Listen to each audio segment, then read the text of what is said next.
নমস্কার, এডুকেশন অনলাইনে তোমাদের সবাইকে অনেক অনেক স্বাগত জানাচ্ছি। তোমরা অবশ্যই আজকে প্রজাতন্ত্র দিবসে যদিও খুব দুর্ভাগ্যজনকভাবে তোমাদের এখন এই কোভিড সিচুয়েশনের মধ্যে সবটাই বাড়ির মধ্যেই কাটছে। বাড়ির চার দেওয়ালটাই এখন তোমাদের ইনস্টিটিউশন, বাড়ির চার দেওয়ালটাই তোমাদের আনন্দ, তোমাদের পড়াশুনো সবটারই জায়গা। সুতরাং যে পরিস্থিতিতে থাকি না কেন সব কিছুর মধ্যে সবসময় আমাদের একটা পজিটিভ থিঙ্কিংয়ে চলতে হবে। তাই আজকে যেহেতু প্রজাতন্ত্র দিবস, তোমাদের সবাইকে আজকের এই বিশেষ দিনের অনেক অনেক শুভেচ্ছা জানাচ্ছি এবং তার সঙ্গে চলবে কিন্তু আমাদের পড়াশুনো। এটা একটা মজার বিষয় যে তোমরা এই কোভিড সিচুয়েশনে ঘর বন্দি থাকলেও কিন্তু দেখো আমরা এই ধরনের দিনে স্কুল আমাদের পতাকা উত্তোলন করে আমরা চলে আসি, কিন্তু তোমাদের এই সুযোগটা থাকছে এই কোভিড সিচুয়েশনে অনলাইন এডুকেশন করার। আজকের দিনে আমরা আনন্দও করছি, তার সঙ্গে পাশাপাশি পড়াশুনো।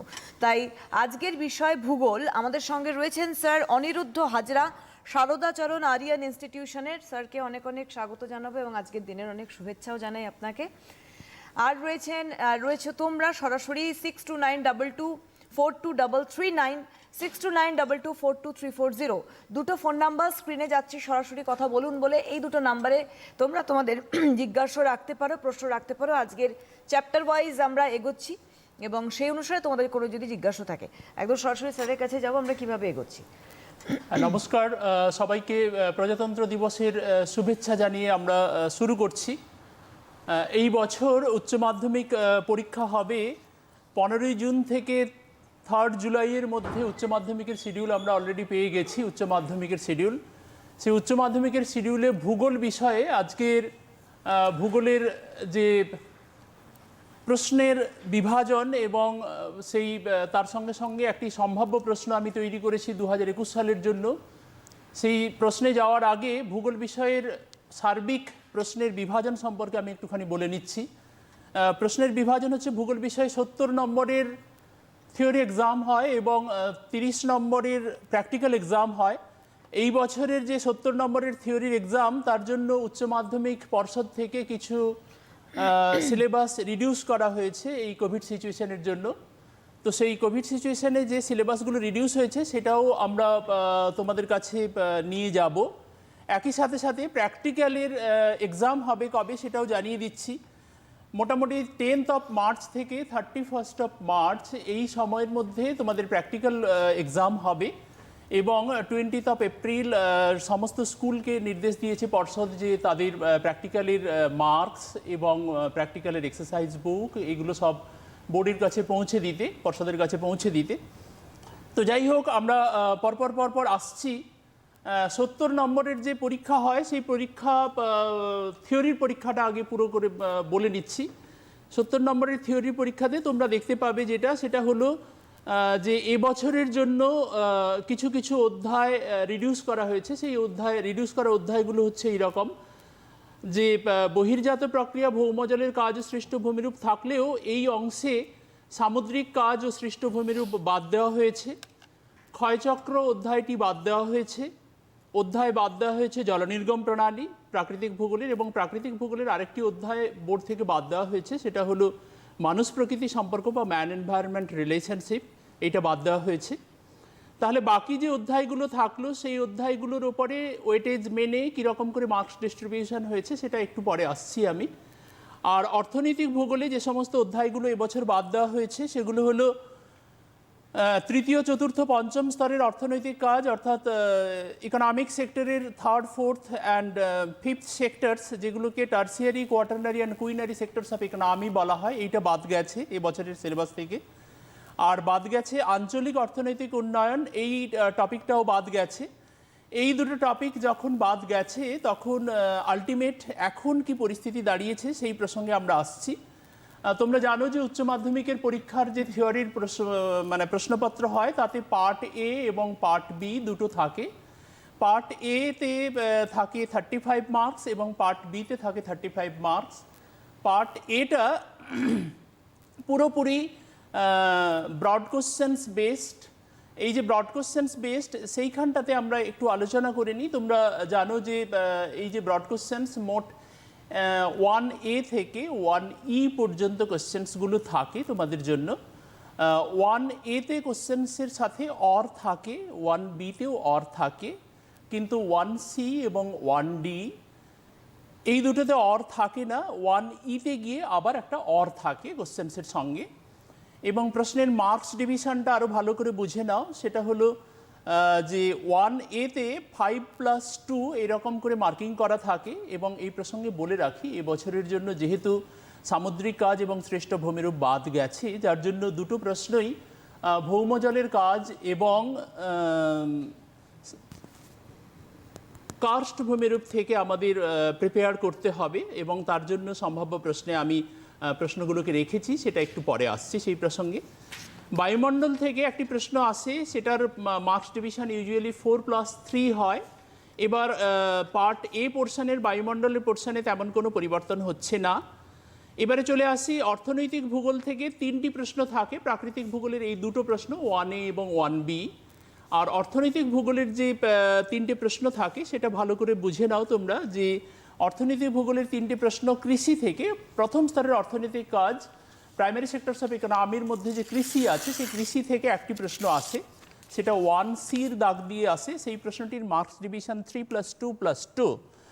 আর দ্বিতীয় স্তরের অর্থনৈতিক কাজ শিল্প থেকে একটা প্রশ্ন আসে, সেটা হচ্ছে 1D, সেটাতে আইদার 5+2 অথবা 3+2+2 এইরকম মার্কস ডিভিশনে কোশ্চেন্সটা আসে। আঞ্চলিক অর্থনৈতিক উন্নয়নটা বাদ যাওয়ার সুবাদে জনসংখ্যা জনবসতি থেকেই 1Eর কোশ্চেন্স দুটো সেট হবে, সেট করেওছি আলটিমেট। তাহলে এইটা গেল পার্ট এ পোর্শন। তাহলে আরও একবার স্পষ্ট করে বলে দিচ্ছি যে পার্ট এতে প্রাকৃতিক ভূগোল থেকে 14 নম্বর 14 মার্কস, আর অর্থনৈতিক ভূগোল থেকে 21 মার্কস, মানে 3টে কোশ্চেন্স অর্থনৈতিক ভূগোল থেকে থাকছে। এই হলো পার্ট এ পোর্শনস। এবং সম্ভাব্য যে প্রশ্ন করেছি সেই প্রশ্নে আসছি একটু পরেই, তখনই বুঝতে পারবে। অন্যদিকে এমসিকিউ 21 এমসিকিউ এবং 14 এসএকিউ এইটা দিয়ে হচ্ছে পার্ট বি পোর্শনের প্রশ্ন থাকছে। তো এই যে 14 এসএকিউ, সেখানে আরও স্পষ্ট করে বললে যেটা বলার, সেটা হচ্ছে যে 14 এসএকিউর মধ্যে 7 কোশ্চেন্সে তোমরা কিন্তু অল্টারনেটিভ পাবে, মানে অর পাবে। আর 7 কোশ্চেন্সে কোনো অর পাবে না, কিন্তু 21 যে এমসিকিউ কোশ্চেন্স আছে সেখানে কিন্তু কোনোভাবে কোনো অর থাকবে না, 21 কোশ্চেন্সই থাকবে। তো এখন যেটা সমস্যা বা যেটার আমরা সমাধান করতে সমর্থ হয়েছি, সেটা হলো এবছরের জন্য তোমরা দেখে নাও যে 2021-এ আমি আবারও রিপিট করছি যে 15 জুন থেকে 3 জুলাইয়ের মধ্যে উচ্চ মাধ্যমিক পর্ষদ এই 70 মার্কসের প্রশ্নের বিভাজিকা দিয়েছেন এবং এই প্রশ্নের এগেনস্টে তোমাদের উত্তর করতে হবে। তাহলে এখানে বহির্জাত প্রক্রিয়া, ভৌমজলের কাজ ও সৃষ্ট ভূমিরূপ থেকে 3টে এমসিকিউর কোয়েশ্চেন্স এবছরের জন্য আমরা সম্ভাব্য প্রশ্নে রেখেছি। সম্ভাব্য প্রশ্নে আমরা মৃত্তিকা থেকে 3টে এমসিকিউর কোয়েশ্চেন্স রেখেছি, বায়ুমণ্ডল থেকে 5টা এমসিকিউর কোয়েশ্চেন্স রেখেছি এবং জীববৈচিত্র্য থেকে একটা এমসিকিউর কোয়েশ্চেন্স রেখেছি। এই 12টি এমসিকিউর কোয়েশ্চেন্স ফ্রম ফিজিক্যাল জিওগ্রাফি, প্রাকৃতিক ভূগোল থেকে তোমাদের করতে হবে। অন্যদিকে অর্থনৈতিক ভূগোল থেকে তোমাদের অর্থনৈতিক কার্যাবলীর শ্রেণীবিভাগ থেকে একটা, প্রথম স্তরের অর্থনৈতিক কাজ কৃষি থেকে 3টে, দ্বিতীয় স্তরের অর্থনৈতিক কাজ শিল্প থেকে 3টে, জনসংখ্যা ও জনবসতি এখান থেকে 2টো, এই মিলে মোট 9টা এমসিকিউ, অর্থাৎ এই 12+9 এই 21টি এমসিকিউ তোমাদের কিন্তু থিওরির কোশ্চেন্সে আনসার করতে হবে। আর এসএকিউ মানে যেটা শর্ট কোশ্চেন্স হিসেবে থাকছে, সেখানেও প্রাকৃতিক ভূগোল থেকে 9টি এবং অর্থনৈতিক ভূগোল থেকে 5টি এসএকিউ তোমাদের উত্তর করতে হবে। এই বিষয়ে তোমরা জেনে নাও যে বহির্জাত প্রক্রিয়া থেকে কিন্তু তোমাদের 2টো এসএকিউ থাকছে, মৃত্তিকা ভূগোল থেকে 2টো এসএকিউ থাকছে, বায়ুমণ্ডল থেকে 4টে এসএকিউ থাকছে এবং জীববৈচিত্র্য থেকে একটা এসএকিউ থাকছে। আর অর্থনৈতিক কার্যাবলীর যে শ্রেণীবিভাগ, এখান থেকে একটা এসএকিউ, প্রাথমিক স্তরের অর্থনৈতিক কাজ কৃষি থেকে একটা এসএকিউ, দ্বিতীয় স্তরের অর্থনৈতিক কাজ শিল্প থেকে 2টো এসএকিউ এবং জনসংখ্যা জনবসতি থেকে একটা এসএকিউ। এই মিলে তোমাদের কিন্তু এমসিকিউ এবং এসএকিউ এই 14টি এবং 21টি মিলে 35 নম্বরের তোমাদের পার্ট বি পোর্শনসের আমরা উত্তর ওদেরকে করতে হবে, বাচ্চাদেরকে করতে হবে এইবারের পরীক্ষাতে। এবারে যদিও আমরা এটা স্যার যেটা বলছেন সেই ফরম্যাটটাই কিন্তু ফলো করতে হবে, এবং পরেরটা যাব। হ্যাঁ, আমরা প্র্যাকটিক্যাল সম্পর্কে এবার বলছি ওদেরকে যে প্র্যাকটিক্যাল সম্পর্কে আমাদের এই যে 70 নম্বরের থিওরির কোশ্চেন্সের সঙ্গে সঙ্গে প্র্যাকটিক্যালের 30 নম্বরের প্রশ্নের উত্তর মানে আমাদের উচ্চ মাধ্যমিকের ছেলে মেয়েদের দিতে হয়। এইবার প্র্যাকটিক্যাল পোর্শন সম্বন্ধে আরেকটু ডিটেলসে আমি যাচ্ছি এবং তোমাদের অনেকটা হেল্প করার চেষ্টা করছি। তোমরা খাতা পেন নিয়ে বসে নাও, বসে পড়ো টিভির সামনে, তাহলে তোমাদের পক্ষে অনেকটা সুবিধে হবে বলে আমাদের মনে হচ্ছে বারবার করে। তোমরা একটু লিখে নেবে অবশ্যই করে প্রয়োজনে। প্র্যাকটিক্যালের যে 30 মার্কস সেইটা সম্বন্ধে এবছর আমি আবারও রিপিট করছি কথাটা, যে 10th of মার্চ থেকে 31শে মার্চের মধ্যে তোমাদের স্কুলে কিন্তু তোমাদের এবারে প্র্যাকটিক্যালের পরীক্ষা হবে। এই যে প্র্যাকটিক্যালের পরীক্ষা হবে, এতদিন পর্যন্ত প্রশ্নের প্যাটার্ন যেটা ছিল তোমরা জানো যে 1 থেকে 5 পর্যন্ত প্র্যাকটিক্যালের প্রশ্ন হয়, এবং সেক্ষেত্রে টোপোগ্রাফিক্যাল ম্যাপ, ভূবৈচিত্র্যসূচক মানচিত্র, এখান থেকে 1-এর দাগের প্রশ্নটি হয় এবং এই প্রশ্নের 3টে ভাগ থাকে। এটাতে টোটাল মার্কস থাকে 8 মার্কস। তাহলে টোপোগ্রাফিক্যাল ম্যাপ থেকে 8 মার্কস, ম্যাপ প্রজেকশন বা মানচিত্র অভিক্ষেপ থেকে 6 মার্কস, এবং স্ট্যাটিস্টিক্স থেকে 6 মার্কস, প্রকল্প থেকে 5 মার্কস, প্রজেক্ট বা প্রকল্প থেকে 5 মার্কস, এবং তোমাদের যে ল্যাবরেটরি নোটবুক তোমরা বানাও সেই ল্যাবরেটরি নোটবুক থেকে 5 মার্কস। তাহলে 8 + 6 + 6 + 5 + 5, এই 30 মার্কসের প্র্যাকটিক্যাল এক্সাম তোমাদের দিতে হবে। এবার তোমরা খাতা পেন নিয়ে লিখে নিতে পারো যে কীরকম করে আমরা বিভাজনটা করছি। কোশ্চেন নাম্বার 1, 1-এর ক, খ, গ 3টে বিভাজন থাকে। দেখবে যে 1-এর কতে একটি 15 সেন্টিমিটার দৈর্ঘ্যের ভূবৈচিত্র্যসূচক মানচিত্র থেকে একটি 15 সেন্টিমিটার দৈর্ঘ্যের প্রস্থচ্ছেদ আঁকতে দেয়।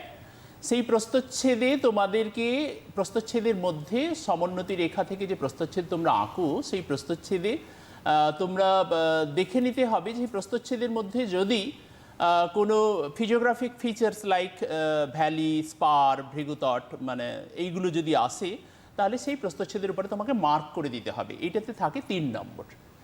এবার 1-এর যে খ, সেই সেকেন্ড পার্টটাতে কি থাকে? সেই সেকেন্ড পার্টটাতে থাকে ট্রানজেক্ট চার্টের সাহায্য নিয়ে তোমাকে ফিজিক্যাল ভার্সাস কালচারালের একটা রিলেশনশিপ দেওয়া থাকে।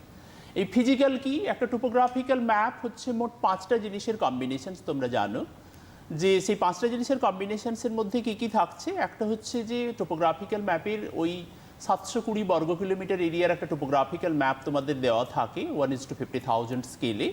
সেই টোপোগ্রাফিক্যাল ম্যাপটার 3টে যে প্রাকৃতিক বিষয়, সেগুলো হচ্ছে ভূপ্রকৃতি, সেগুলো হচ্ছে নদ নদী, এবং সেগুলো স্বাভাবিক উদ্ভিদ। অপরদিকে দুটো অর্থনৈতিক বিষয়, একটা হচ্ছে যোগাযোগ ব্যবস্থা এবং জনবসতি।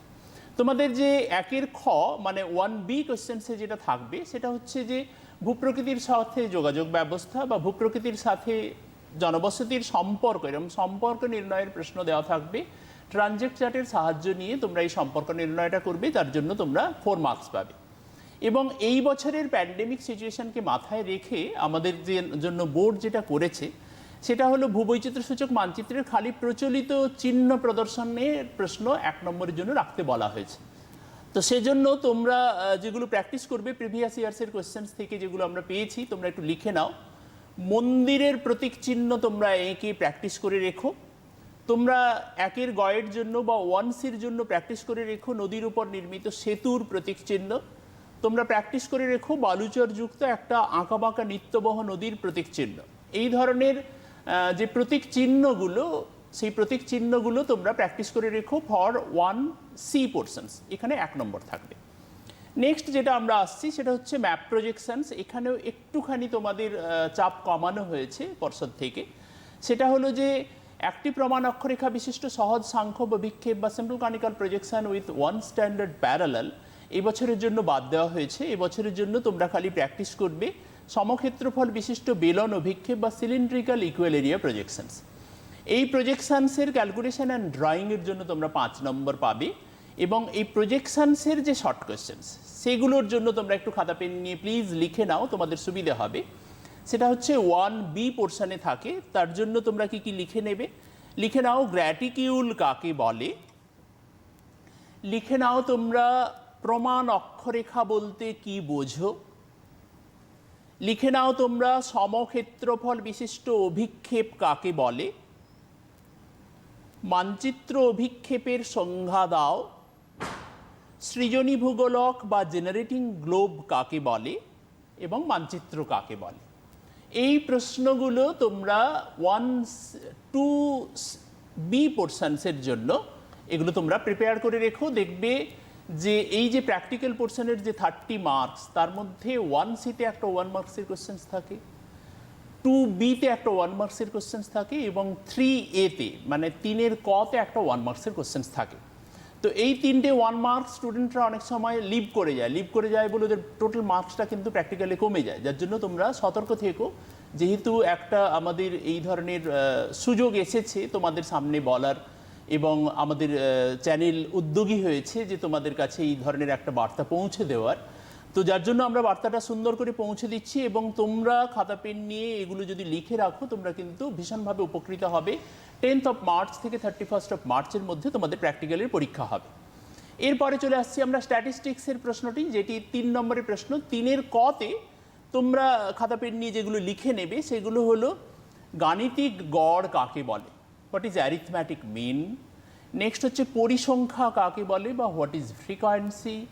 নেক্সট হচ্ছে ক্রমযৌগিক পরিসংখ্যা রেখা কাকে বলে বা cumulative frequency curve which is otherwise known as ওজাইব, এটা কাকে বলে তোমরা লিখে রাখো, প্র্যাকটিস করবে। তোমরা লিখে রাখো মধ্যমা বা মিডিয়ান বলতে কি বোঝো। তোমরা লিখে রেখো ভূইষ্ঠক বা সংখ্যাগুরু মান, যেটাকে মোড বলা হয় ইংরেজিতে, সেই মোড কাকে বলে। এবং তোমরা লিখে রেখো প্রমাণ বিচ্যুতি বা স্ট্যান্ডার্ড ডেভিয়েশন কাকে বলে। এগুলো 3A মানে 3 কয়ের জন্য তোমরা প্রিপেয়ার করে রেখো, প্র্যাকটিক্যালের পরীক্ষাতে তোমাদের কাজে লাগবে। আর তার সাথে সাথে তোমরা প্র্যাকটিস করে রেখো একটা ট্যাবুলেশন ফর্মে একটা ডেটা দেওয়া থাকবে প্র্যাকটিক্যালের, সেখান থেকে আইদার তোমাদের পরিসংখ্যা বিভাজন মানে ফ্রিকোয়েন্সি মানে এই পরিসংখ্যা বিভাজন বা যেটাকে আমরা বলছি যে হিস্টোগ্রাম তোমাদের আঁকতে দেওয়া থাকবে, আয়তলেখ আঁকতে দেওয়া থাকবে, অথবা পরিসংখ্যা বহুভুজ আঁকতে দেওয়া থাকবে, অথবা ক্রমযৌগিক পরিসংখ্যা বা ওজাইব আঁকতে দেওয়া থাকবে। এই 3টের মধ্যে কোনো না কোনো একটা তোমাদের কিন্তু আঁকতে দেওয়া থাকবে। তোমরা এই 3টে ভালো করে প্র্যাকটিস করে নাও। আর প্রকল্পের জন্য স্যারেদের অলরেডি ইনস্ট্রাক্ট করা আছে, তোমাদের যে কোনো একটা প্রকল্পই স্কুল থেকে করাবেন। মোট 5টা সিলেবাসে আছে, সেটা বুঝে নাও। একটা হচ্ছে পিপলস ডাইভার্সিটি রেজিস্টার, নেক্সট হচ্ছে earthquake and landslide of Himalayan region মানে হিমালয় পার্বত্য অঞ্চলের ভূমিকম্প বা ভূমিধস, অথবা জাপানের অগ্নুদ্গম ভলকানিক ইরাপশনস অফ জাপান, অথবা দেওয়া থাকবে বাঁকুড়ার খরা ড্রট বাঁকুড়া অথবা পুরুলিয়া, বাঁকুড়া বা পুরুলিয়ার খরা বা সুন্দরবনের বন্যা। এই টপিকগুলোর মধ্যে থেকেই তোমাদের স্কুলের মাস্টারমশাই বা দিদিমণি যিনি আছেন তিনি একটি তোমাদের প্রজেক্ট করতে বলবেন। সেই প্রজেক্টটা তোমরা প্রিপেয়ার করে রেখো। তোমরা মনে রেখো যে প্রজেক্টের খাতাতে এবং প্র্যাকটিক্যাল খাতাতে 3 মার্কস ইচ থাকবে, এবং ওই দুটোরই ভাইভা পোর্শনে প্রজেক্টের জন্য 2 মার্কস এবং ব্যবহারিক ভূগোলের ভাইভার জন্য 2 মার্কস। এই মিলে টোটাল 30 মার্কসের তোমাদের প্রিপারেশনস কিন্তু কমপ্লিট করতে হবে, এবং সেইটা কমপ্লিট করতে পারলে তোমরা প্র্যাকটিক্যালের জন্য দারুণভাবে প্রিপেয়ার্ড হয়ে যাবে এই বছরের জন্য 2021-এর জন্য। এবারে আমরা চলে আসছি অবশ্যই করে যে এই যে 2021-এর ফরম্যাট আমি বললাম, অবশ্যই করে পর্ষদ থেকে কিন্তু মাধ্যমিকের জন্য যেরকম করে একটা মার্কস ডিভিশনস করে দেওয়া ছিল, সেই রকম করে মার্কস ডিভিশন পর্ষদ থেকে আমি অন্তত হাতে পাইনি। তো যার জন্যই মানে ওয়েটেজ দেখে মানে চ্যাপ্টারের লেংথ দেখে প্র্যাকটিক্যালি আমরা প্রশ্নটা সেট করেছি তোমাদের জন্য। আমি প্রশ্নটা যেটা সেট করেছি একটা সম্ভাব্য প্রশ্ন, সেটি মাত্র, নট দ্যাট যে সেটি একবারে আমাদের ভীষণ ভালো করে প্রিপেয়ার করতে হবে। অবশ্যই করে তার সঙ্গে সঙ্গে আরও অনেক কিছু আমাদের প্রিপেয়ার করতে হবে।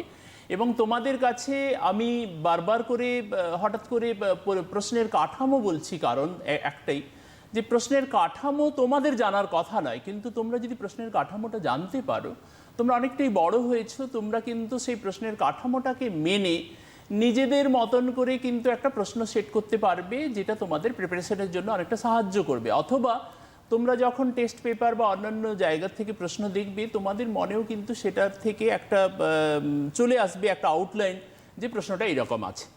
তো আমরা এবার সরাসরি পার্ট প্রশ্নে এ চলে পোর্শনের মানে যেটা একটা সম্ভাব্য প্রশ্ন আমি তৈরি করেছি সেই প্রশ্নে আমরা চলে আসছি এবং সেই প্রশ্ন সম্পর্কে তোমাদেরকে আমি অবগত করছি, তোমরা শোনো মন দিয়ে।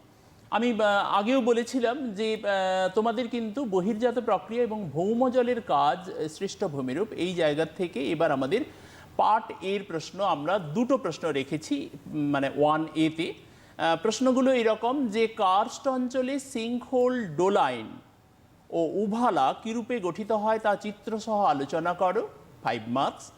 আর পর্যায়ন বলতে কি বোঝো, এটাতে 2 মার্কস।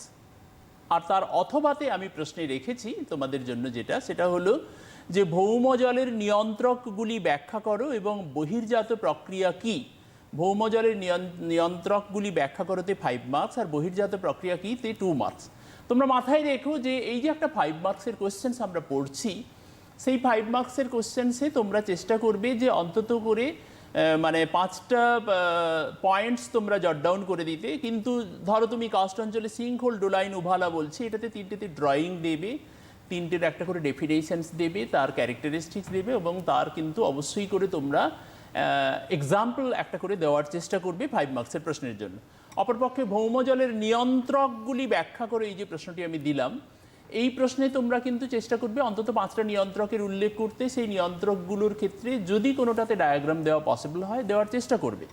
আর যে 2 মার্কসের প্রশ্ন দিয়েছি পর্যায়ন বলতে কি বোঝো, এখানেও পর্যায়নের একটা ডেফিনেশনস দেবে। পর্যায়ন কথাটা যে প্রথম সলিসবারি এবং মানে যিনি এটার আবিষ্কর্তা তার নাম দেবে অবশ্যই করে। আর তার সঙ্গে সঙ্গে তোমরা বহির্জাত প্রক্রিয়া কি, এটাতেও বহির্জাত প্রক্রিয়া কির সাথে সাথে লেখার সাথে সাথে বহির্জাত প্রক্রিয়ার দুটো বৈশিষ্ট্য এবং উদাহরণ দেওয়ার কিন্তু তোমরা চেষ্টা করবে।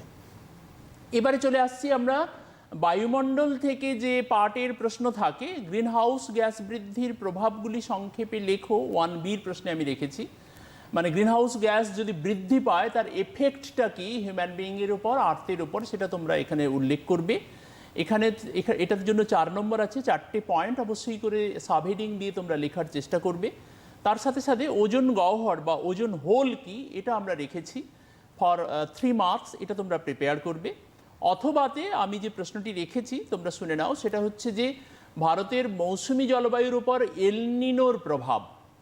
এলনিনো তোমরা জানো যে দক্ষিণ আমেরিকার পশ্চিম উপকূলের একটা উষ্ণ সমুদ্র স্রোত, যেটার কারণে সেই বছর ভারতবর্ষ অধিক বেশি বৃষ্টিপাত লাভ করে। এরকম একটা বছরগুলোকে এলনিনো বছর বলা হয় এবং 6-7 বছর অন্তর অন্তর এই ধরনের একটা এলনিনো বছর আসে। সেই এলনিনোর কি প্রভাব আছে মৌসুমি জলবায়ুর ওপর, অর্থাৎ ভারতবর্ষে যে দক্ষিণ পশ্চিম মৌসুমি বায়ু আসে অথবা উত্তর পশ্চিম মৌসুমি বায়ু যে মানে পশ্চাৎগামী মৌসুমি বায়ু হিসেবে যে ফিরে যায়, তাতে কি এফেক্ট ফেলছে এলনিনো, সেটার উল্লেখ করতে হবে। উত্তাপের প্রয়োজনীয়তার ভিত্তিতে উদ্ভিদের শ্রেণীবিভাগ করো। বইতে দেখবে যে 4টে শ্রেণীবিভাগ লেখা রয়েছে, মেগাথার্মস, মেসোথার্মস, মাইক্রোথার্মস এবং হেকিস্টোথার্মস।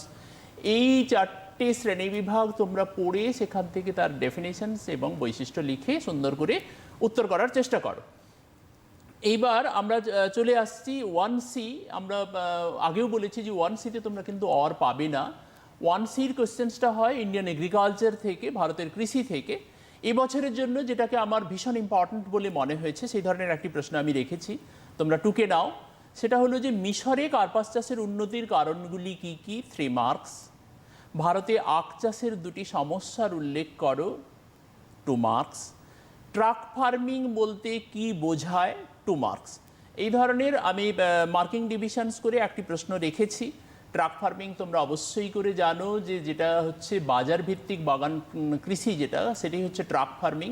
ওটা তোমরা প্রিপেয়ার করবে। ভারতের আখ চাষের 2টো সমস্যা উল্লেখ করবে এবং কার্পাস চাষে মিশর কেন এত উন্নত, তাদের যে কার্পাস চাষের বীজ উন্নত মানের, সেই সমস্ত উল্লেখ থেকে অন্তত 3টে পয়েন্ট কিন্তু তোমরা অবশ্যই করে লিখে এটা প্রিপেয়ার করো। নেক্সট হচ্ছে 1D, যেটা হচ্ছে আমাদের শিল্প থেকে আসবে, এটাতেও কোনো অর থাকবে না। এখানে যে প্রশ্নটি আমি রেখেছি সেটা হলো ভারতে পেট্রো রসায়ন শিল্প গড়ে ওঠার কারণ বিশ্লেষণ করো, এটাতে আমি 5 মার্কস রেখেছি। এটা ক্লাস 10-এর বই, 12-এর বই দুটো পাঞ্চিং করে সুন্দর করে উত্তর করার চেষ্টা করো। আর তার সাথে সাথে ক্রিটিক্যাল আইসোড্যাপেন কি, এটা আমি অবশ্যই করে রেখেছি। ওয়েবারের যে industrial least cost locations theory of industry যেটা আছে, 1909 সালের, সেখান থেকে আমি ক্রিটিক্যাল আইসোড্যাপেনের পরেই ঠিক ক্রিটিক্যাল আইসোড্যাপেন লেখা আছে, তোমরা দেখবে বইতে যে ক্রিটিক্যাল আইসোড্যাপেন হচ্ছে সেই আইসোড্যাপেন যেখানে বাজার এবং পরিবহন ব্যয়ের সাথে মজুরির ব্যয়ের একবারে ইকুইভ্যালেন্ট একটা কন্ডিশনস থাকে, তখন সেই যে সমপরিবহন যে রেখাটা পাওয়া যায় সেটাকে ক্রিটিক্যাল আইসোড্যাপেন বলা হয়। সেটা তোমরা কিন্তু অবশ্যই করে প্রিপেয়ার করে নিও। তাহলে মাথায় রেখো 4D 1D আবারও একবার রিপিট করছি, ভারতে পেট্রোরসায়ন শিল্প গড়ে ওঠার কারণ বিশ্লেষণ করো এবং ক্রিটিক্যাল আইসোড্যাপেন কি 5+2। এবারে আমরা চলে আসছি 1E, যেটার প্রশ্ন থাকবে ভারতের জনসংখ্যা জনবসতি এই অধ্যায়টা থেকে। এর জন্য আমি যে দুটো প্রশ্ন ভীষণ ইম্পর্ট্যান্ট বলে আমার মনে হয়েছে সেটাকে আমি রেখেছি এইভাবে। 1E-তে তোমরা দেখবে পৃথিবীর জনসংখ্যা বৃদ্ধির গতি প্রকৃতি সংক্ষেপে লেখো। জনসংখ্যার বৃদ্ধির গতি প্রকৃতি দেখবে তোমরা তোমাদের যে টেক্সট বইগুলো আছে, হাজরা দাসের টেক্সট বই বা অন্যান্য যে সমস্ত টেক্সট বই তোমরা পড়াশুনো করো, সেই সমস্ত টেক্সট বইতে তোমরা দেখবে যে জনসংখ্যা বৃদ্ধির গতি প্রকৃতি একটা হরাইজন্টাল বার ডায়াগ্রাম দিয়ে তোমাদের কিন্তু আঁকা রয়েছে এবং সেটা বোঝানো রয়েছে। সেখান থেকে তোমরা 3 মার্কসের মতন করে ছোট্ট করে প্রিপেয়ার করে নেবে। তোমরা প্রিপেয়ার করে নেবে ভারতে নগরায়নের দুটি সমস্যার উল্লেখ করো। নগরায়নে ভারতবর্ষের কি দুটো সমস্যা আছে সেটা প্রিপেয়ার করবে তোমরা। এবং জনবিস্ফোরণ কাকে বলে? জনবিস্ফোরণ ভীষণ একটা ইম্পর্ট্যান্ট টপিক এই সিচুয়েশনে দাঁড়িয়ে, ভীষণভাবে জনবিস্ফোরণে আমরা জর্জরিত, তো যার জন্য জনবিস্ফোরণ একটা ভীষণ ইম্পর্ট্যান্ট টপিক। তাহলে এইরকম একটা প্রশ্ন রেখেছি, আবারও রিপিট করছি, প্রশ্নটা তোমাদের লিখে নিতে যাতে সুবিধা হয়। পৃথিবীর জনসংখ্যা বৃদ্ধির গতি প্রকৃতি সংক্ষেপে লেখো, ভারতে নগরায়নের দুটি সমস্যার উল্লেখ করো এবং জনবিস্ফোরণ কাকে বলে। এর অথবাতে আমি যে প্রশ্নটি রেখেছি সেটা হলো এরকম: উন্নত এবং উন্নয়নশীল দেশের বয়সলিঙ্গ পিরামিডের পার্থক্য করো। উন্নত এবং উন্নয়নশীল দেশের বয়সলিঙ্গ পিরামিডের পার্থক্য করো। এটা 3 মার্কসের জন্য তোমরা প্রিপেয়ার করবে। এটা বয়সলিঙ্গ পিরামিডের মানে ডেভেলপিং এবং ডেভেলপড কান্ট্রির যে বেসিক ডিফারেন্স সেটা হচ্ছে এরকম। ডেভেলপিং কান্ট্রির ক্ষেত্রে দেখবে বয়সলিঙ্গ পিরামিডের নিচের দিকটা অনেকটাই চওড়া আর ওপরের দিকটা অনেকটা সরু হয়ে যাচ্ছে।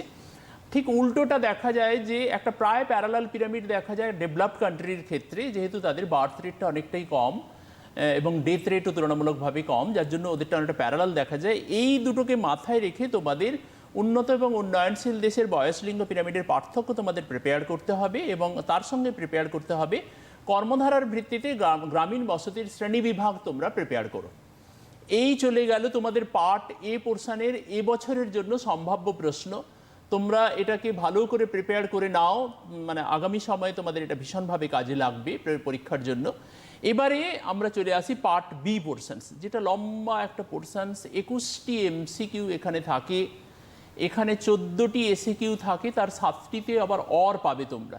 ঠিক আছে, এইভাবে প্রিপেয়ার করো তোমরা। আমরা সরাসরি চলে আসছি পার্ট বি পোর্শনের এমসিকিউ পোর্শনে। এবং এই এমসিকিউ পোর্শনে আবারও বলি, চ্যাপ্টার 8টা চ্যাপ্টার আছে ভারত প্রাকৃতিক এবং ভারত অর্থনৈতিক থেকে।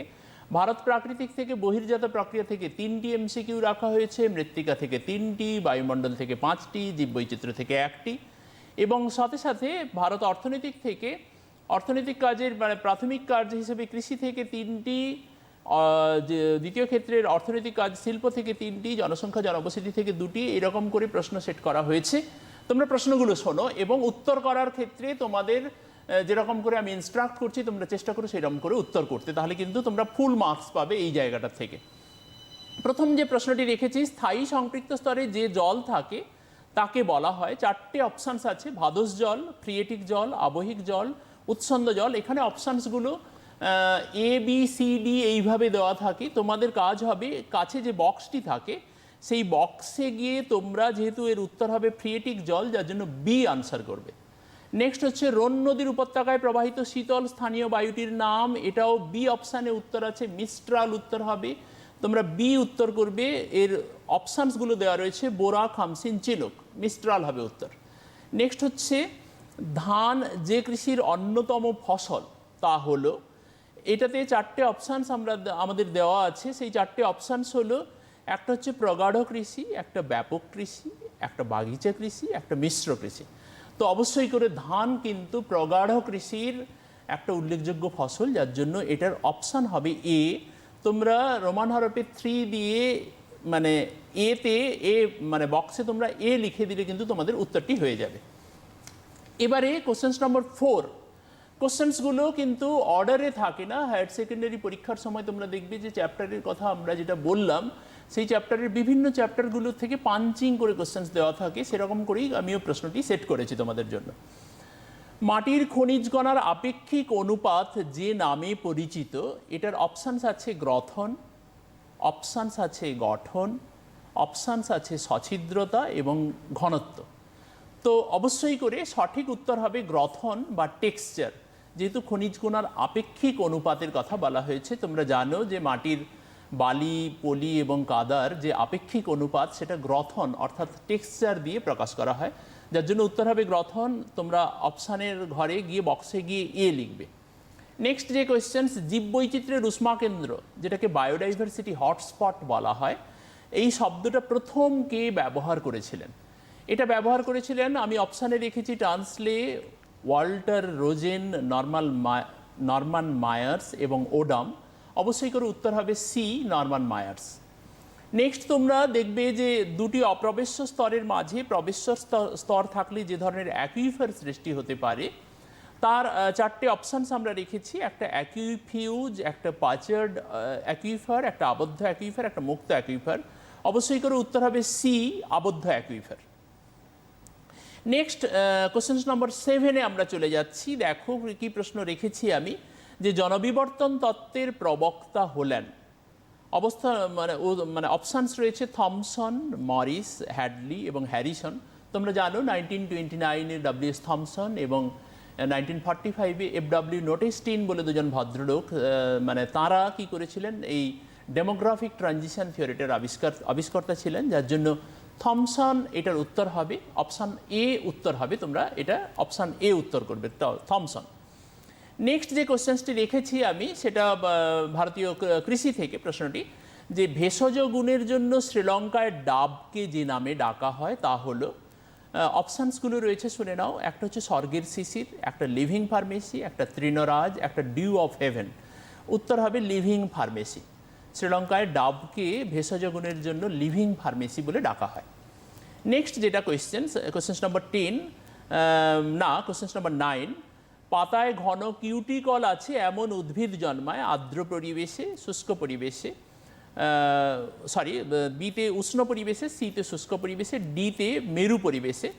সি উত্তর হবে শুষ্ক পরিবেশে। তোমরা শুষ্ক পরিবেশে উত্তরটি করবে।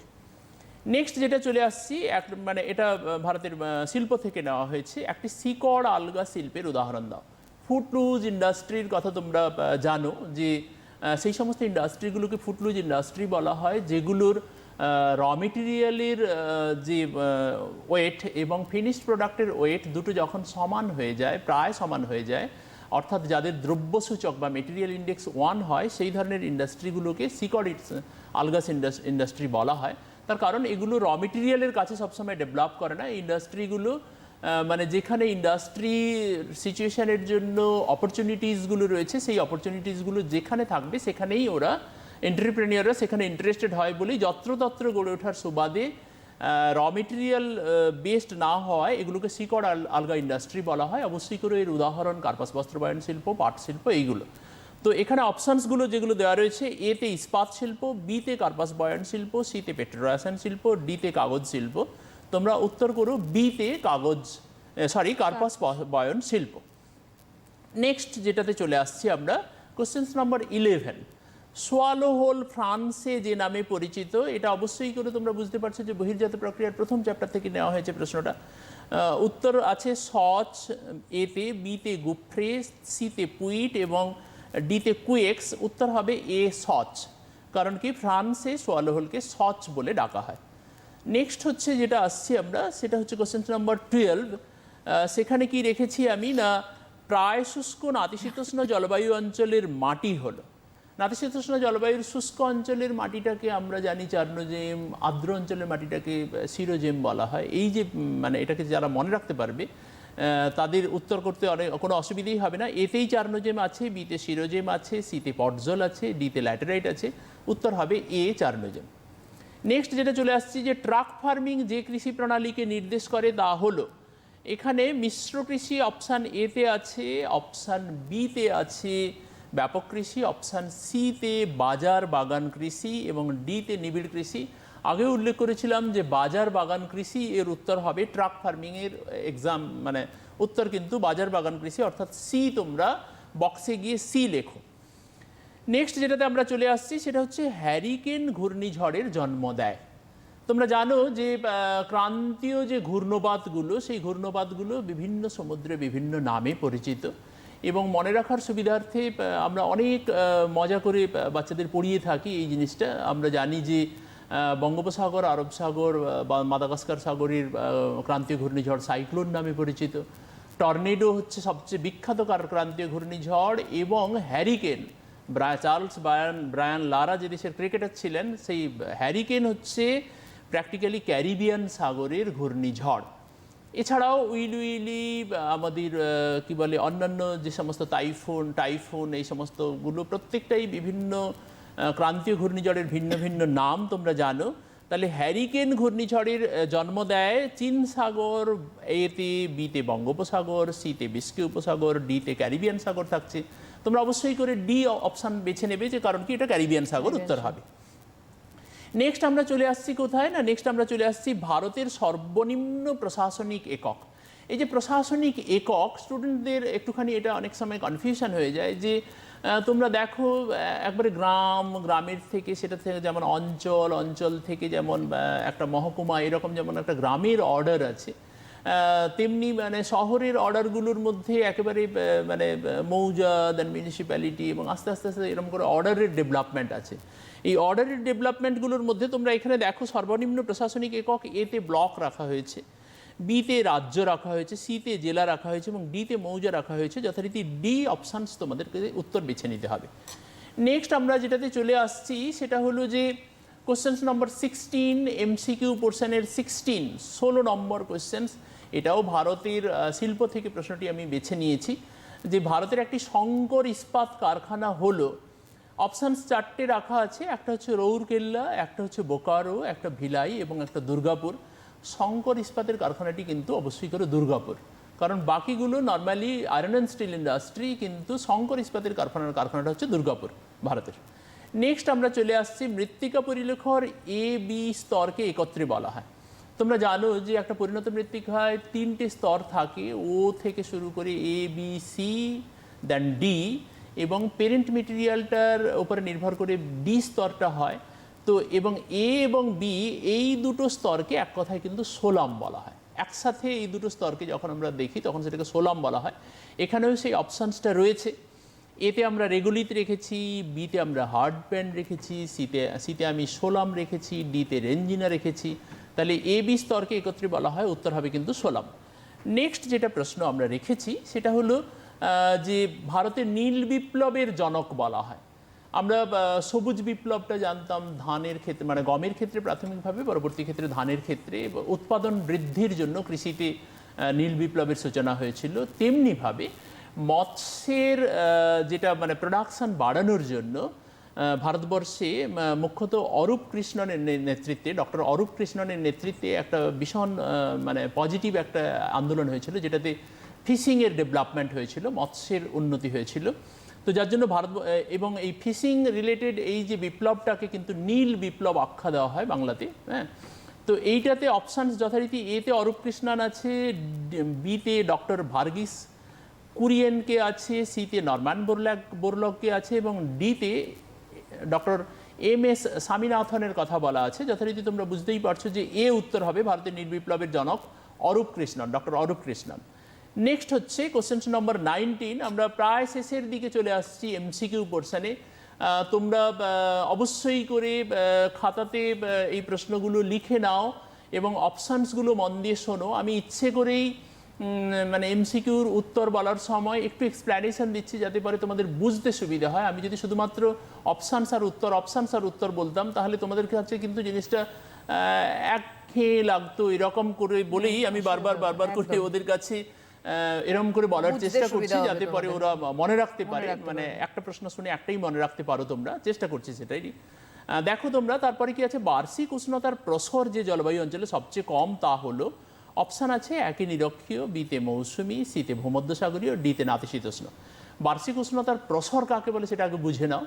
বার্ষিক উষ্ণতার প্রসর হচ্ছে সর্বোচ্চ উষ্ণতা মাইনাস সর্বনিম্ন উষ্ণতার তারতম্যটাকেই প্রসর বলা হয়, রেঞ্জ অফ টেম্পারেচার। মানে যেখানে উষ্ণতার প্রসর সবচেয়ে কম, তোমরা জানো যে নিরক্ষীয় অঞ্চলে সারা বছরের সূর্যের লম্বরশ্মি যেহেতু লম্বভাবে পতিত হচ্ছে, যার জন্য এখানে গোটা বছরই কোনো ঋতু পরিবর্তন নেই, গোটা বছরই গ্রীষ্মকাল, এরকম একটা যেহেতু অবস্থা, যার জন্য অবশ্যই করে উষ্ণতার প্রসর কিন্তু সবচেয়ে কম হবে নিরক্ষীয় অঞ্চলে।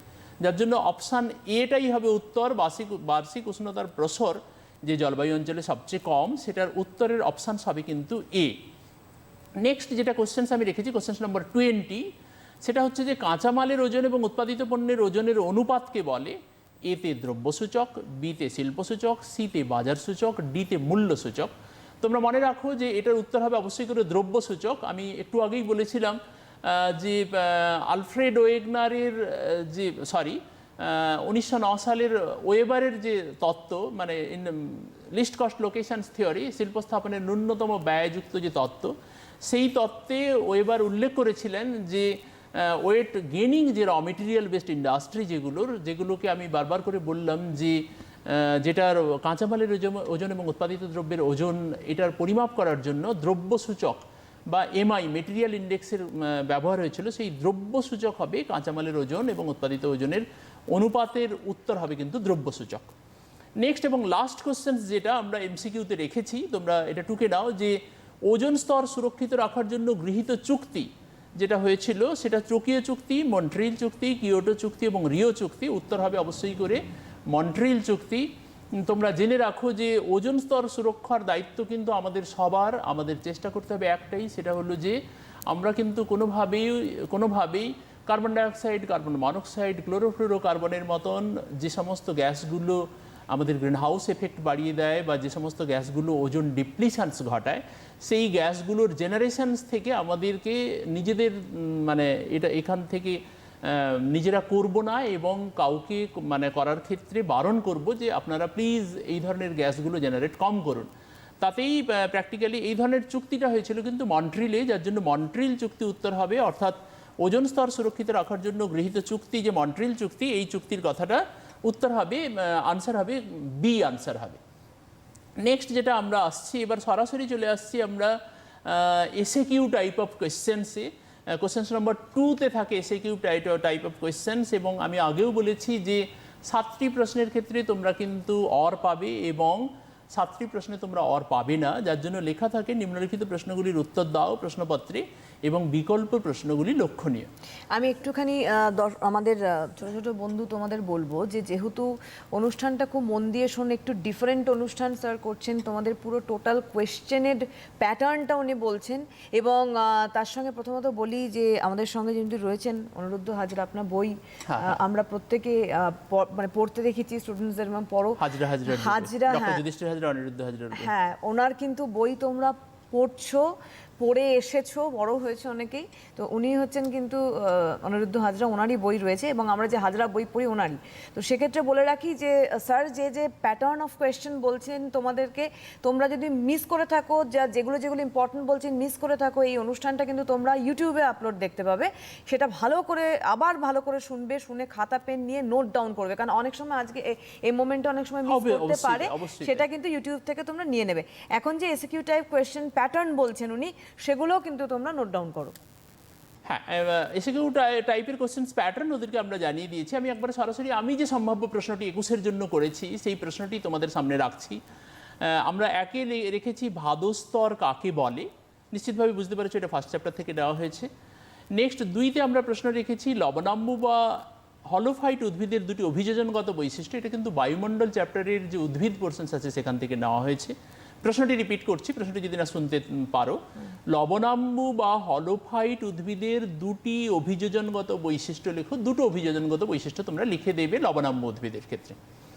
নেক্সট, এটা তোমরা অবশ্যই করে যারা সুন্দরবন উদ্ভিদের লবণাম্বু উদ্ভিদ, তাদের দুটো বৈশিষ্ট্য তোমরা লিখে ফেলবে, অভিযোজনগত বৈশিষ্ট্য। কোশ্চেন নম্বর 3তে আমি রেখেছি সেটা হচ্ছে যে ভারতের দুটি মোটর গাড়ি নির্মাণ কেন্দ্রের নাম লেখো, অথবাতে রেখেছি অবস্থানগত ত্রিভুজ ধারণাটি কোন তত্ত্বের সাথে সম্পর্কিত। মোটর গাড়ি নির্মাণ কেন্দ্র গুরগাঁও এবং মানে এই হিন্দ মোটর তোমরা লিখে নিও, বা অন্যান্য যে কোনো মোটর গাড়ি নির্মাণ কেন্দ্র তোমরা লিখবে, দুটো লিখতে বলা হয়েছে। অবস্থানগত ত্রিভুজের ধারণা আবারও বলি আলফ্রেড ওয়েবারের তত্ত্ব থেকে কিন্তু অবস্থানগত ত্রিভুজের ধারণা ওখানেই আছে। নেক্সট হচ্ছে বিপন্ন প্রজাতি কাকে বলে উদাহরণ দাও। এটা তোমরা আমরা কোশ্চেন নম্বর 4-এ রেখেছি। বিপন্ন প্রজাতি মানে যে প্রজাতি প্রায় অবলুপ্ত হতে চলেছে, এটা জীববৈচিত্র্য চ্যাপ্টার থেকে নেওয়া হয়েছে, তোমরা ওখানে পেয়ে যাবে, ভালো করে দেখে নিও। কোশ্চেন নম্বর 5, স্থানান্তর কৃষি কি? এই যে প্রশ্নটি রেখেছি এর সাথে অথবাতে রেখেছি ভারতের প্রধান দুটি মিলেট উৎপাদনকারী রাজ্যের নাম লেখো। দুটোই তোমরা জানো, একেবারেই জানা প্রশ্ন। হ্যাঁ, স্থানান্তর কৃষিকেই আমরা কিন্তু বলি যে শিফটিং কাল্টিভেশনস, যেটা একেবারে ওই স্ল্যাশ অ্যান্ড বার্ন এগ্রিকালচার নামে পরিচিত। সুতরাং ওই স্থানান্তর কৃষি কি তোমরা লিখবে গুছিয়ে 2-3 লাইনের মধ্যে, এবং তার সাথে সাথে যদি অপশানসের উত্তরটা করা আরও সহজ হয়ে যাবে। দুটো মিলেট উৎপাদনকারী রাজ্যের নাম, মানে যেখানে কর্ণাটক, গুজরাটের কথা উল্লেখ করতে পারো, কর্ণাটক রাজস্থানের কথা উল্লেখ করতে পারো। তোমরা জানো যে জোয়ার বাজরা রাগি যেখানে উৎপাদিত হয় সেগুলোকে মিলেট উৎপাদনকারী রাজ্য বলা হয়। সুতরাং দুটো মিলেট উৎপাদনকারী রাজ্যের নাম লিখলেই কিন্তু এখানে তোমরা 1 মার্কস পেয়ে যাবে। কোশ্চেন নম্বর 6-এ আমি রেখেছি সেটা হলো যে আঞ্চলিক মাটি কাকে বলে, এটাকে হোয়াট ইজ রিজিওনাল সয়েল, এইটা তোমরা প্রিপেয়ার করে নেবে। কোশ্চেন নম্বর 7-এ আমি কি রেখেছি না, হ্যালিকটাইট কি অথবা প্রস্রবণ রেখা কি, এই প্রশ্নটি রেখেছি। এই হ্যালিকটাইট তোমরা জানো যে চুনাপাথরের যে স্তম্ভ, মানে চুনাপাথরের যে গুহা, তোমরা যদি কখনো বোরাকেবে বেড়াতে গিয়ে থাকো তোমরা দেখবে যে যেটা ওপর থেকে ঝুলছে সেটাকে আমরা যেমন স্ট্যালাকটাইট বলছি, যেটা নিচ থেকে সঞ্চিত হতে হতে হতে হতে উঁচু হয়েছে সেটাকে আমরা স্ট্যালাকমাইট বলছি। স্টুডেন্টদের বোঝার সুবিধার্থে আমি বলি, দেখ মাটির থেকে উঠছে তাই মাইট মনে রাখিস, ওপর থেকে ঝুলছে তাই টাইট মনে রাখিস। আর দুটো যখন একসাথে জুড়ে যাচ্ছে তখন আমরা সেটাকে চুনাপাথরের স্তম্ভ বা লাইমস্টোন পিলার বলছি। আর যে সমস্ত এগুলো একটু বেঁকে গিয়ে থাকে সেইগুলোকে হ্যালিকটাইট বলা হয়। চুনাপাথরের ওপরের থেকে ঝুলতে থাকাগুলো যদি বেঁকে গিয়ে থাকে একটু, মানে সেগুলোকে হ্যালিকটাইট বলা হয়। তো হ্যালিকটাইট কি অথবা প্রস্রবণ রেখা, যখন অনেকগুলো প্রস্রবণ একই লাইন বরাবর থাকছে তখন সেটাকে প্রস্রবণ রেখা বলা হচ্ছে। এটা তোমরা প্রিপেয়ার করো। কোশ্চেন নম্বর 8-এ আমি রেখেছি শস্যাবর্তন কাকে বলে। এটা শুধুমাত্র পড়ার জন্য পড়া নয়, আমি যেটা বলছি যে শস্যাবর্তন কিন্তু তোমাদের প্র্যাকটিসের মধ্যে। আমরা ভারতবর্ষে আছি, পশ্চিমবঙ্গে আছি, এখানে এখনো অনেক বেশি গ্রাম আছে। তোমরা বাবা মা বা কাকা সবাইকে বলো যে একই ফসলের বারবার যদি একটা জমিতে চাষ করা হয় তাহলে কি হয় না, আস্তে আস্তে আস্তে আস্তে জমিটা তার উর্বরতা শক্তি হারিয়ে ফেলে। তাহলে অন্তত যদি মানে একই শস্যের প্রতি বছর না চাষ করে যদি আমরা 4-5 বছর অন্তর অন্তর রোটেশনে চাষ করি, এবং সেই রোটেশনের মধ্যে যদি এমন একটা ফসলের চাষ করা হয় যে ফসলটা মাটির উর্বরা শক্তি বাড়াবে, হ্যাঁ, সেই ধরনের ফসলে যদি চাষ করা হয় তখন সেই ধরনের যে শস্যের যে আবর্তন, যার জন্য এটাকে শস্যাবর্তন বা ক্রপ রোটেশন বলা হচ্ছে। এটা কিন্তু তোমরা নিজেরা প্র্যাকটিসের মধ্যে থাকলে তাদেরকে বলো যে এই বছর ধান, পরের বছর গম, তারপরের বছর আলু, তারপরের বছর পাট, তারপরের বছর ফের আবার জোয়ার, তারপরের বছর আবার ফের ধান, গম, আলু, পাট, জোয়ার, এরকমভাবে যদি রোটেশন করা হয় তখন সেটাকে শস্যাবর্তন বলা হয়। এই প্র্যাকটিসটা করা উচিত for the replenish of soil fertility. Next যেটাতে আসছি আমরা, সেটা হচ্ছে যে জনসংখ্যার অভিক্ষেপ কাকে বলে। দেখো তোমরা আমরা হঠাৎ করে তোমরা অবাক হয়ে যাও মাঝে মধ্যে যে 2050-তে কি প্রবেবল পপুলেশন হবে, কোথা থেকে লোকে বলছে কোথা থেকে না, বলছে হচ্ছে যে এখনকার যে বৃদ্ধির হার সেইটার সাথে সাথে টাইম ডিউরেশনটাকে মাল্টিপ্লাই করে কিন্তু সবাই একটা বলে দেয় যে 2025 এই পপুলেশন হবে, 2050-তে গিয়ে এই পপুলেশন হবে। এই যে জিনিসটা, এটাকেই জনসংখ্যার অভিক্ষেপ বলা হয়, প্রজেকশনস। অর্থাৎ আগের থেকে আমরা জাজ করে বলে দিচ্ছি যে এই সময় এই পপুলেশন হবে, এবং তার জন্য কিন্তু টোটাল গভর্নমেন্ট প্ল্যানিং থেকে শুরু করে সমস্ত কিছুর একটা সুবিধা হয়। তো সেটাকেই জনসংখ্যার অভিক্ষেপ বলা হচ্ছে, সেটা তোমরা করে নিও। এবং জনস্বল্পতা, এই জনস্বল্পতা এটা ভীষণ একটা ইম্পর্ট্যান্ট একটা টার্মিনোলজি। তোমরা মাথায় রেখো যে এটাকে বলা হচ্ছে যে 3টে জিনিস আমাদের মাথায় রাখতে হবে। একটা হচ্ছে অপটিমাম পপুলেশন, একটা ওভার পপুলেশন, একটা under population. Optimum population is that population in which population of a particular country is balanced to that of the resource of that particular country. আর যেটা আন্ডার পপুলেশন মানে জনস্বল্পতা, সেটাতে কিন্তু রিসোর্সের চেয়ে সেই কান্ট্রির কিন্তু যদি পপুলেশন কম থাকে সেই কান্ট্রি কিন্তু ডেভেলপ হবে না। তোমরা ভেবো না যে শুধুমাত্র কান্ট্রিতে পপুলেশন কম থাকাটাই একমাত্র ডেভেলপমেন্টের মূল কারণ।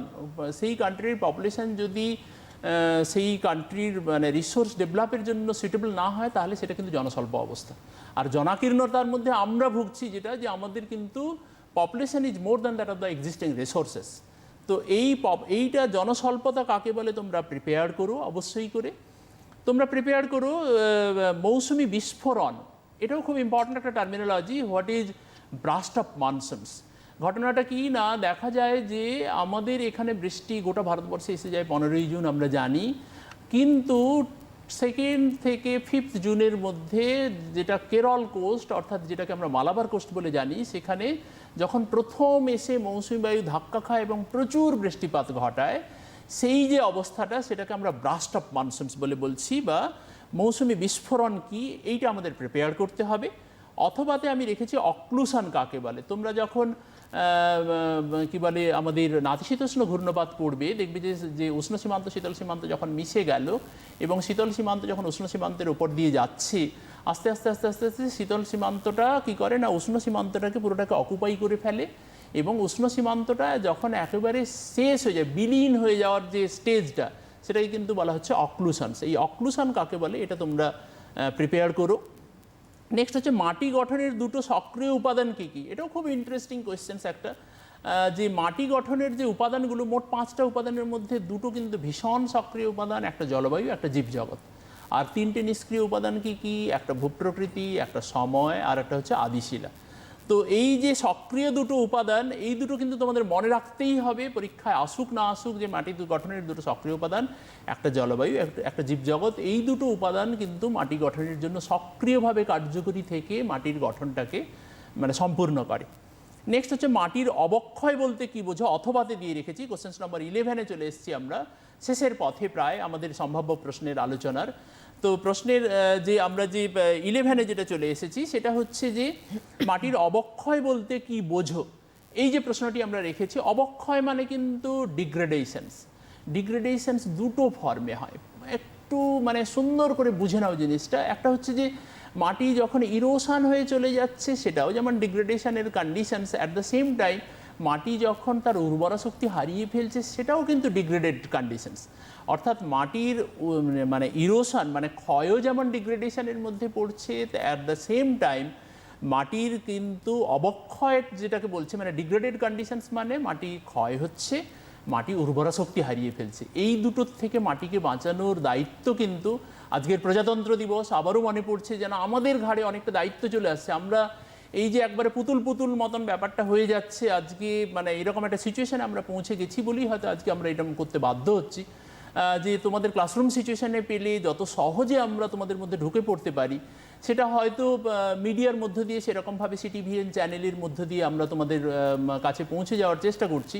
সেই চেষ্টাটা যতটাই সার্থক হবে যদি তোমরা মাটির অবক্ষয় থেকে কিছু মাটিকে অন্তত রক্ষা করতে পারো, তোমরা পলিথিনের ডিসপোজাল থেকে সেটাকে রক্ষা করতে পারো, তোমরা মানে গাছ লাগিয়ে মাটিতে জৈব পদার্থ বাড়ানোর চেষ্টা করতে পারো, তাহলে মাটির অবক্ষয়ের মানে থেকে আমরা মুক্ত হব। এবং এই প্রচেষ্টাটা আমরা সাধুবাদ জানাবো প্রচেষ্টাটাকে তখন করে।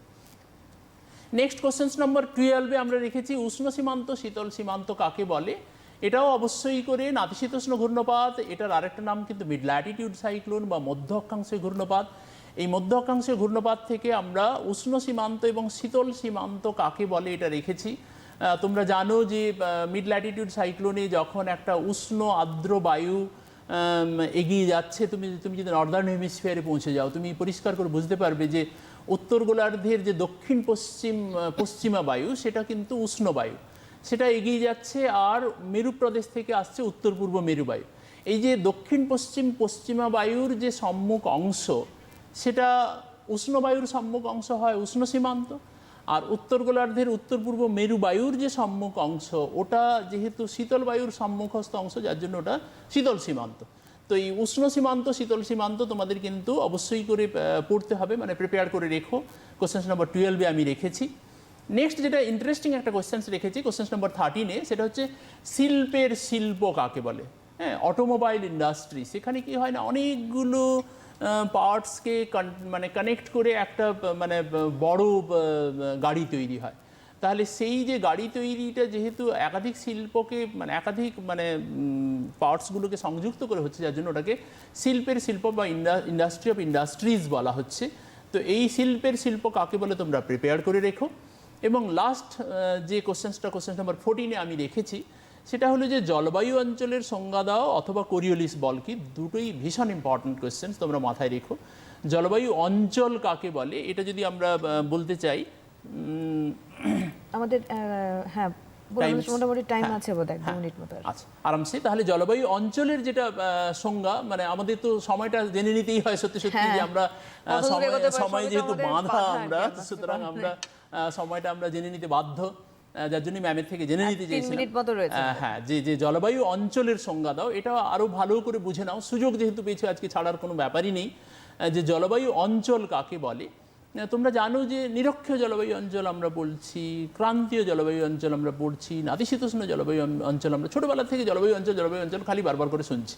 তাহলে ব্যাপারটা কি হয় না, জলবায়ু কাকে বলে সেটাও আমরা জানি, যে একটা জায়গার আবহাওয়ার 30 থেকে 35 বছরের গড় অবস্থাটাকে জলবায়ু বলছি।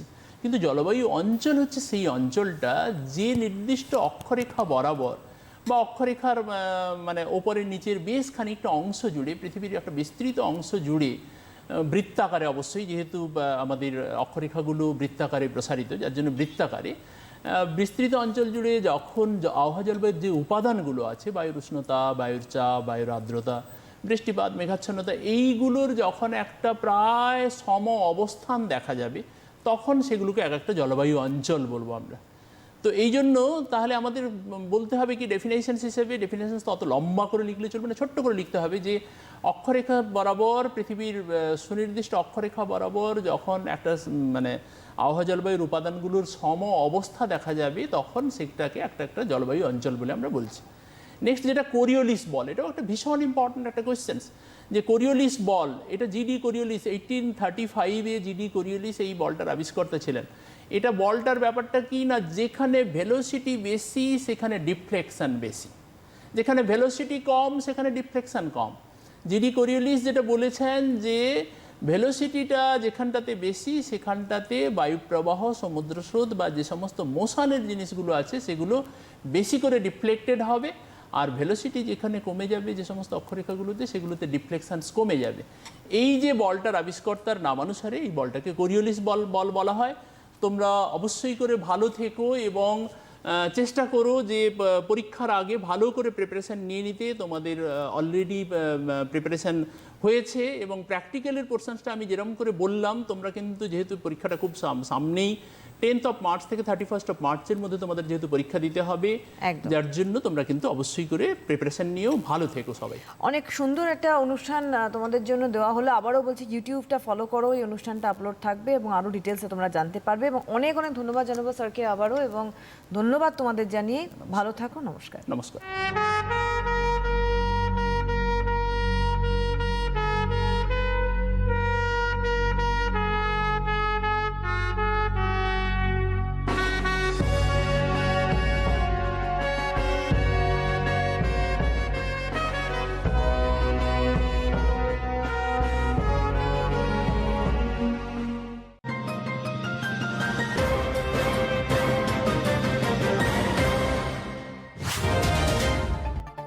বিজেপি কর্মীকে